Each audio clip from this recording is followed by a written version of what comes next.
Distorsionador de voz. Pulse para definir el modo distorsionador de voz. ¡Hola! No. Yoda. Y pues bueno, vamos a checar qué onda con esta... ¿Cómo es que podemos ponerle efectos de sonido, cambiar nuestra voz a un video? Te recomiendo usar audífonos para disfrutar el audio 3D. Mua. Mua. Y pues bueno, casualmente estoy grabando un video, ¿qué les parece? Así que pues bueno, vámonos a las notificaciones. Pantalla de notificaciones. Muy bien. 1:47 AM. Bueno, me estoy desmadrugando por ustedes. Voy a colocar mi dedo más o menos a la mitad de la pantalla. Video guardado. 1:40. Miren. Expandir.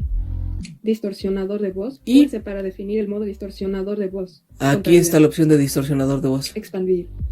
Le voy a dar 2 toques aquí en expandir. Contraer.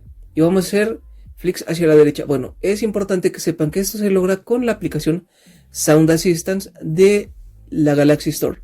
Les voy a dejar un video en donde les enseño cómo configurarla y cómo usarla. Predeterminada. Predeterminada. Por predeterminada. defecto está así, predeterminada. Ahora vamos a checar más. Niña pequeña. Niña Vamos a darle pequeña. 2. Vamos a probar los diferentes efectos. Les digo mientras que estoy grabando un video. Niña pequeña. Niña pequeña. Niña pequeña. ¡Oh no! ¡Auxilio! ¡Sálvenme! Hombre adulto de mediana edad. Hombre adulto de mediana edad. Tranquila, pequeña. De mediana edad, hombre adulto de mediana Yo edad, te ayudaré. adulto de mediana edad, terror de ciencia ficción, Terror de ciencia ficción. Nadie te terror puede de ciencia ayudar. ficción, Terror de ciencia ficción. Yo soy muy malvado. Etéreo, etéreo. ¿Vamos a probar esto? Etérea. Etérea. Ah, pues yo soy todavía más malvado. Gorgeo. Esta creo que está peor, ¿eh? Gorgeo. Aquí luego ni yo me entiendo, ¿eh? A veces no lo entiendo. Línea fija de baja fidelidad. Línea fija de baja fidelidad.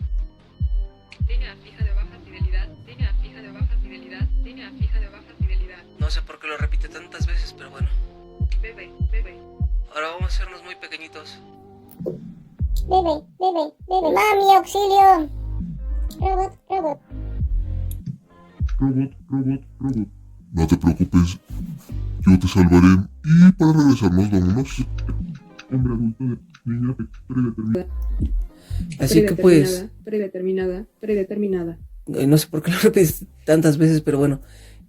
Como pudieron ustedes checar, con esto pues sí puedes tener varios efectos de sonido en tus videos. Entonces pues la verdad está bastante interesante, ¿no? Puedes por ejemplo ponerle pausa a un video, o bueno, detenerlo, grabar con el efecto ya activado, o recortarlo con Audiolab para que no se escuche el punto en donde haces el cambio de voz, ¿no? Pero pues bueno, por acá andamos, esperando que este video les sea de gran utilidad. Al igual que mis niños, me despido. Hasta el Hasta el próximo próximo video. video.